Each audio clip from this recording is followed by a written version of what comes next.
Welcome to Agency Bytes, a podcast for agency owners, hosted by agency veteran and coach Steve Guberman. Agency Bytes is a podcast focused on delivering actionable agency information from agency experts in about 25 minutes. Why 25 minutes? Because who has the attention span for much more these days? And you can squeeze in a listen between meetings with time for a bathroom break or coffee refill before your next meeting. Welcome to Agency Bytes, a podcast dedicated to helping creative entrepreneurs thrive. I'm Steve Guberman from Agency Outsight, where I coach agency owners to build the agency of their dreams. Today, my guest is Brad Harris from Anchor Advisors. Brad is known for helping agencies, agency and expert firm owners grow their agencies from a 1 to 2 million agency and overcoming that barrier to becoming a thriving $3 to $5 million agency. For over 20 years, Brad has worked alongside agency owners to help them sharpen their focus, raise their prices, and hire better people so they can scale their firm. In his work with hundreds of agency owners, he's learned that success is driven less by what you do than who you decide to be.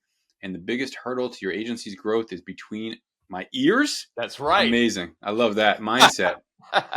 It's awesome to have you on, Brad. How are you? It's great to be here. Thanks, Steve. Yeah, so it's in my brain. It's in between my ears. What? Yeah. That's insanity. Well, literally. I mean, early on when I was doing agency advisory work, I would have all these clients who would hire me and they would say, here's the problem, Brad. My team is terrible. Like, they never get things done on time. They're kind of lazy. The quality of their work isn't what I want it to be. And finally, I had this conversation where I would say, so the team that you hired, the guys that you're managing, that you're telling them what to do, you're training them, those are the ones that are terrible. So where is the problem exactly?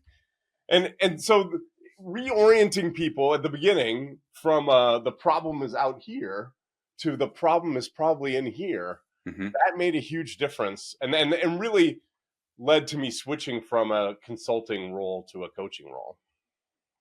What's really the difference? Consulting, you were going in and, under the hood, doing things, tinkering, installing things.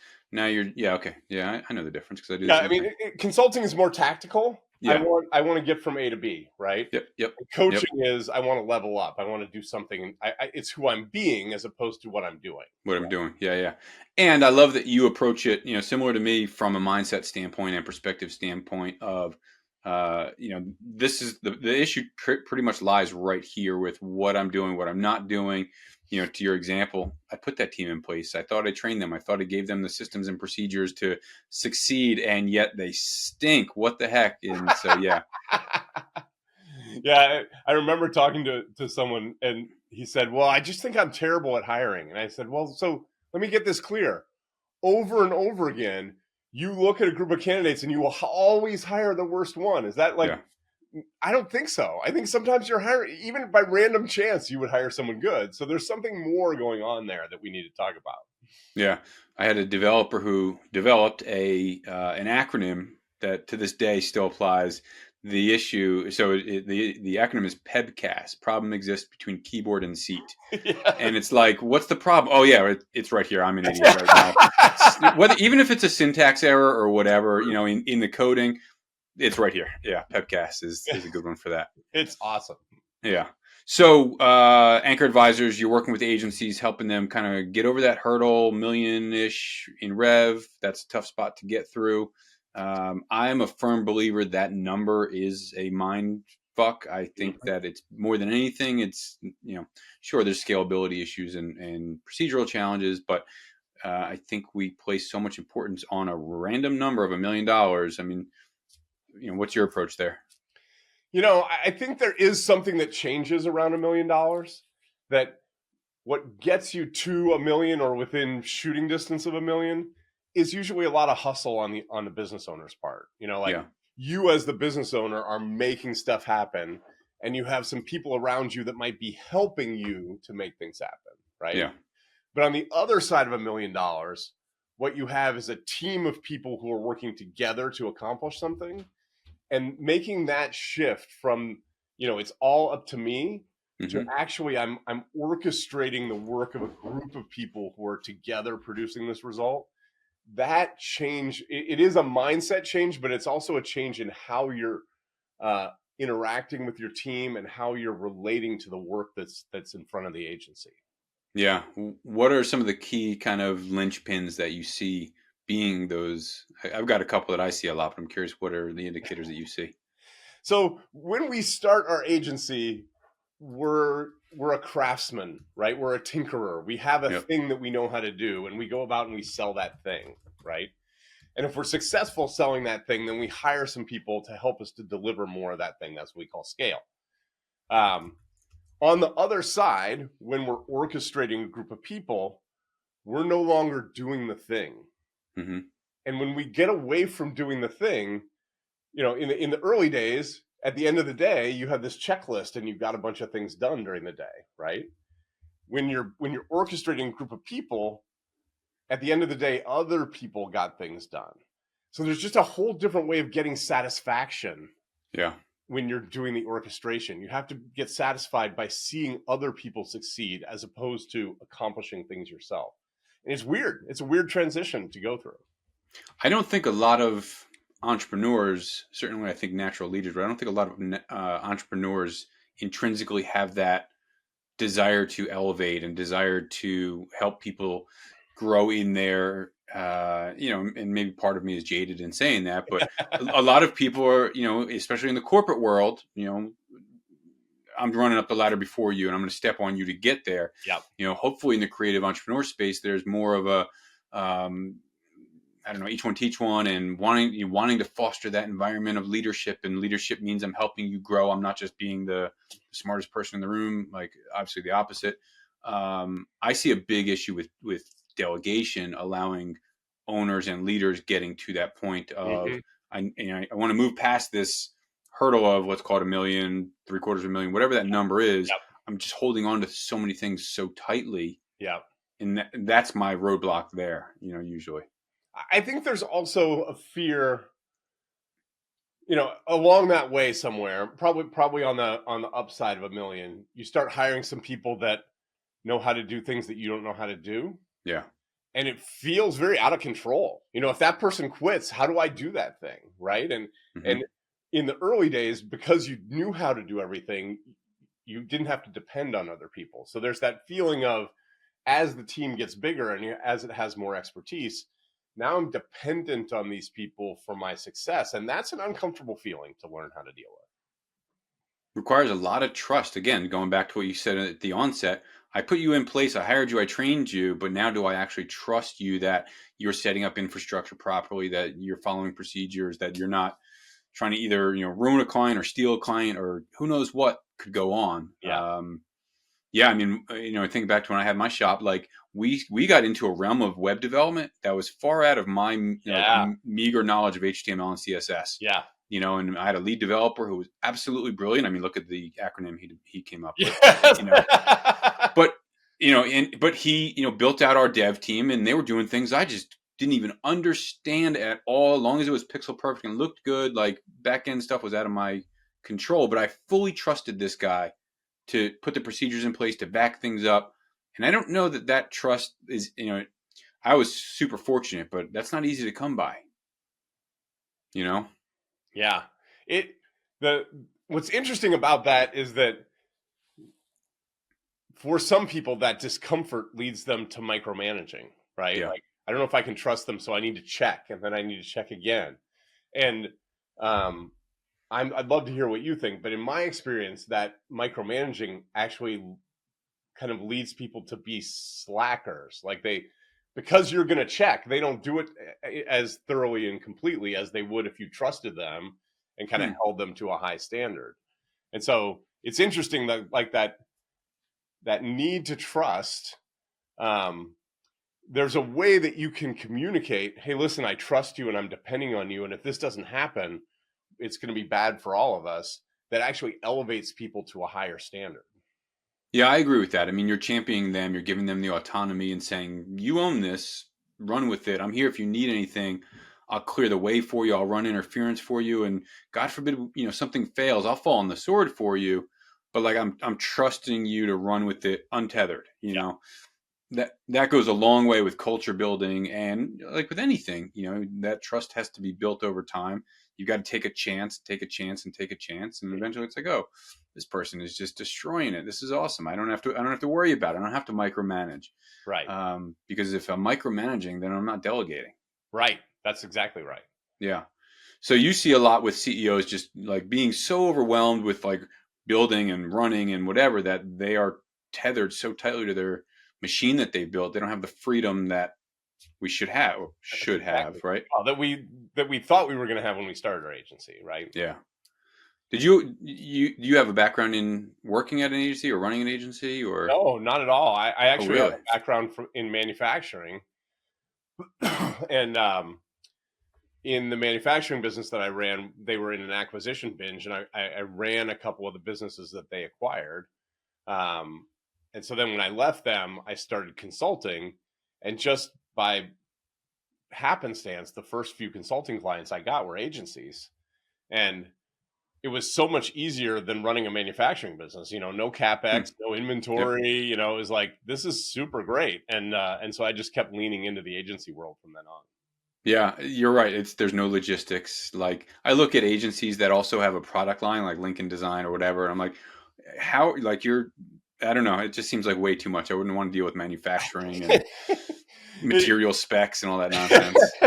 I mean, it's just a whole different business. Yeah. I always tell people I'm barely smart enough to run one business. Running two businesses is way out of my league. But that goes back to the delegation, right? And so, you talk about like the practitioner and doing the thing that I love.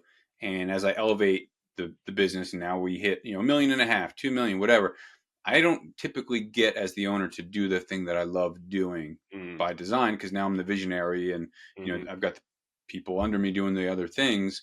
But I think that there has to be a priority placed on how do I find my way back to the thing that I love? Why am I running a business when I don't get to do the thing that I love? There's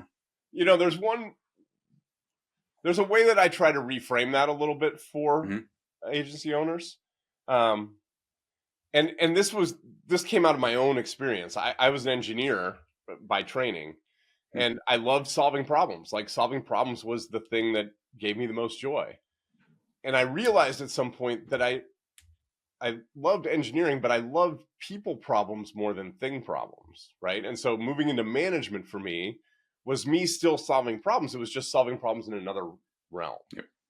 And I think that for the agency owners that I see that are able to grow their business substantially, they choose to use their creativity in solving the business problems, like putting the right people in place, creating the systems and the containers that help people to get to be more successful. Like, that is their work of art. That's the creative work that they're doing. And if they can frame it that way, then they can still feel like they're doing the fun thing, but just doing it at a higher level or in a different realm. Yeah. It's interesting because you think about like the accidental business owner, the accidental agency owner of, I love designing, I love writing code, I'm a UX fanatic or whatever. And now I'm managing people and working through the problems of managing people and process and things like that. And how do those same solution oriented skills apply? You're absolutely right. It's, I guess the different subject matter, but the same approach and same application. Yeah. I've actually, I've met several CEOs who are former engineers or former developers, and we talk about how that engineering way of troubleshooting and solving problems, once you take it out of the technical realm, like, it's so useful as a leadership technique also. Yeah. Engineers are cut from a totally different cloth. And it's a whole other side of creativity that I think is interesting as heck. It's true. Yeah. Yeah. So you kind of jump it back to these overwhelmed CEOs, overwhelmed agency shop owners. What are some of those other kind of levers that they're able to pull in order to try to get back to some sense of sanity or one of the things that that I think is really challenging for owners of any kind of business, because so much of our ego is connected to the business, is to find a place where we can say, I've done enough, to find a limit to how much time or energy or thought that we want to give to our businesses. I know there was a time in my own business where I was literally thinking about my business while I was playing with my kids. I was thinking about my business while I was driving. I was thinking about my business when I was in church. Like, Hmm. I was always thinking about my business. And that kind of obsessive thinking, um, it's not the way you do your best creative work, Yeah. right? And and it leads to that feeling that I never get away, I never get a rest, I never get a break. But we're doing that to ourselves, right? Like, we're creating that 24/7 connection that we have to the business. Yeah, I never saw that as toxic, and now, having removed myself from the inner workings of an agency and having owned and sold my agency, there's no like medal, whatever. There's no medal for working 24/7. That's right. And you can say like, oh, but my business will get bigger, faster, blah blah blah. And sure, at the cost of what? And to your point, not being present with my family, not being present in my spiritual or religious practices, things like that, and the imbalance that it prevents. And I think our industry in particular, maybe the tech startup, things like that. There's a braggadocious level of toxicity that you just can't avoid. And I do see a trend over the past decade, 15 years in the smaller agencies, the studio size, the mid-size, Hmm. where it's like, hey, and especially since COVID, we really want to foster more of a life balance. We're not into the 24/7 work. We're not going to work weekends. We're not going to pick up the phone nights. Sure, if there's an emergency, that's a whole other story. But and, I did the same thing. I couldn't wait to get back to the office on Mondays when I had my agency. And so I wasn't fully present, and there's Yeah. just nothing healthy about that. And when I really peeled that back, I realized that part of that was a hero story that I was telling, that Yeah. I was working this hard because, it was for my family, or it was for the team or whatever. But really it was because it made me feel like I was this champion that could Hmm. work harder and longer than other people. And that was covering up insecurities where I kind of felt like I didn't know what I was doing, and that I was making things up as I was going along, and that, I things felt very precarious. And if I took my eye off the ball, maybe I'd fall off. And so there was all those feelings underneath there that I just wasn't really willing to entertain, or to let out of the box. Yeah. How much of that kind of overwork, dedication of brain power to the business, do you think maybe whether it's you or other people you've seen is just purely a matter of not being, organized or efficient with my time, or, Mm. productive versus busy, that kind of thing? I'm going to answer that the opposite way, and then we can come back to your question. Hmm. What I found when I started to get away from that is that if I slowed down my thinking, instead of speeding it up to where I Hmm. was thinking all the time, I took breaks. I went for a walk when I was trying to solve a problem instead of sitting around thinking about it. And when I slowed down my thinking, things were a lot simpler than I was making them out to be. Yeah. And I still, to this day, I'll get all wound up about, oh my gosh, I'm so overwhelmed. I have so many things to do. My inbox is overflowing. And if I can just clear an hour in my calendar, like Hmm. 40 minutes later, it's all done. Like, Yeah. it's really not that big a deal, right?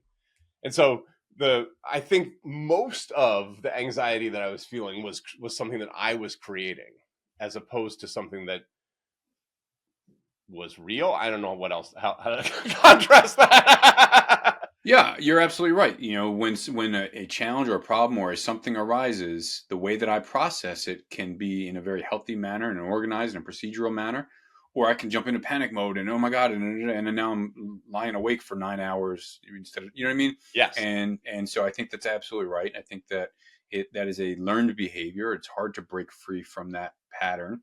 And there are people that they're catastrophizers and Yes. people that are not, and Right. things like that. I think back to the amount of hours I put in, and it's like, all right, and I see this with the owners all the time. Cool, you just worked 90 hours. Think about how much that boils down to in an hourly rate that you just paid yourself. You may as well go flip burgers or something like, you know what I mean? Um, I yeah. actually had a client who got a gift from one of her clients, that her client stopped her and said, listen, I know that you work hard, and I've been getting emails from you at, midnight and 2 a.m. I don't want to buy the 12th, 13th, and 14th hours of your workday. Yep. That's not the quality of work that I'm buying.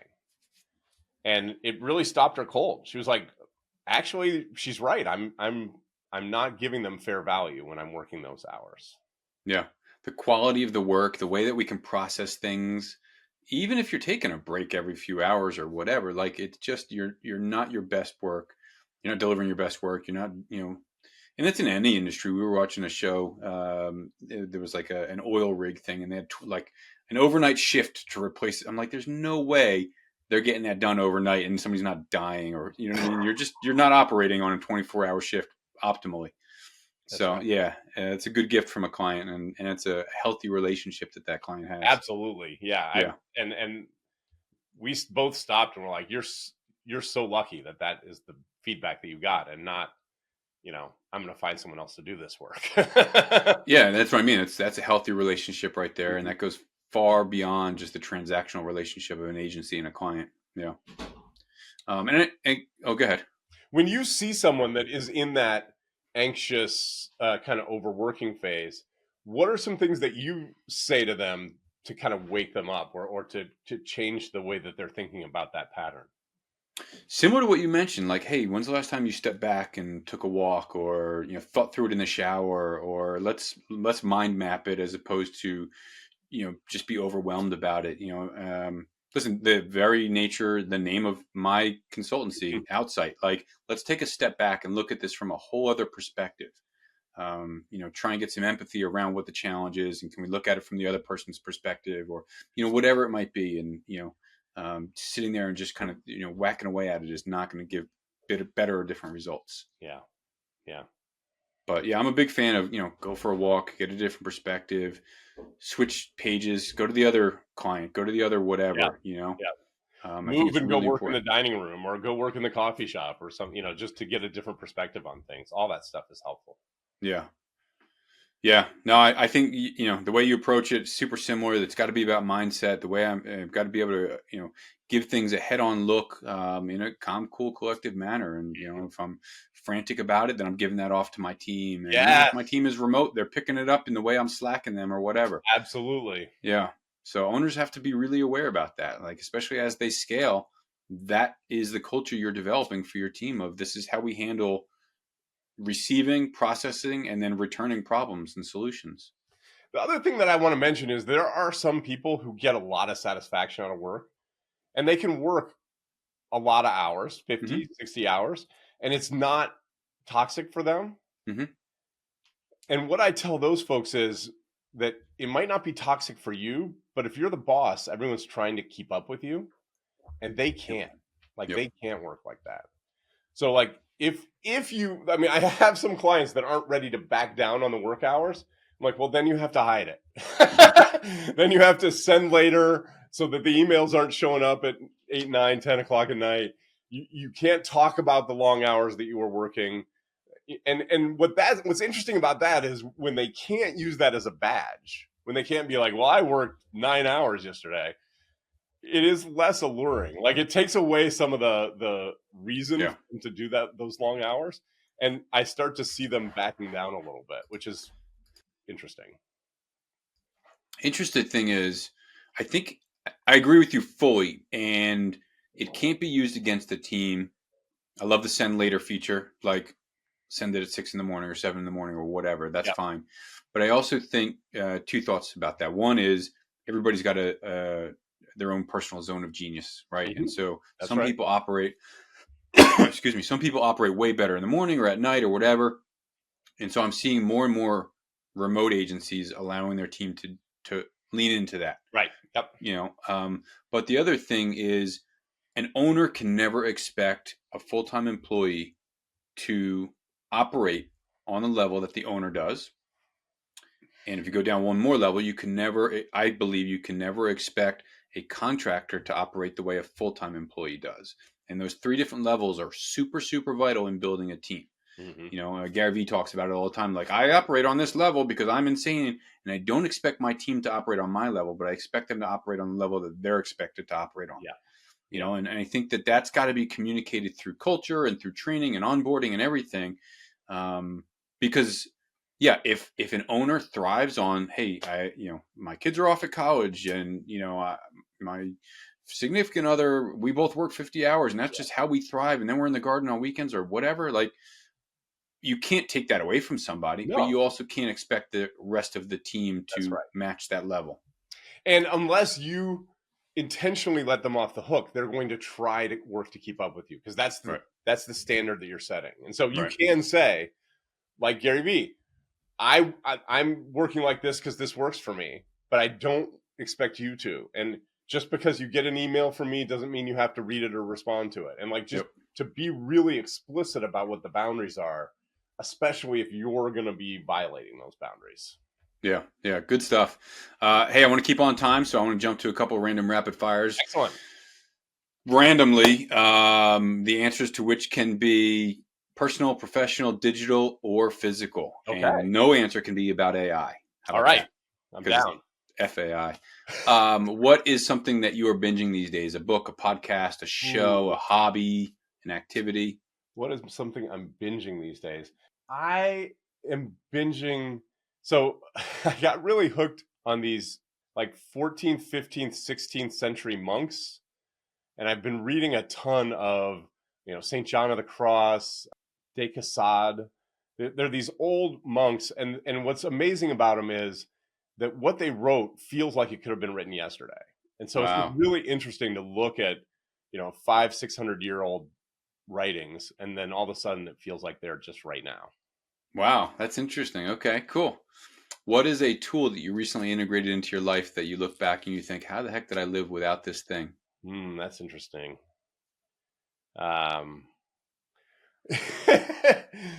So my daughter tried to make a smoothie and she left the spoon in the blender, which broke our blender. And since I didn't want to buy another like $300 blender, I bought a NutriBullet, which looked like a dumb little toy. I love my NutriBullet. It's so easy for making smoothies, which is what we use the blender for most of the time anyway. Very cool. And then finally, I've been asking what's an invaluable piece of business advice, but I recently flipped it and want to know, what is an invaluable piece of advice that you could give to young Brad?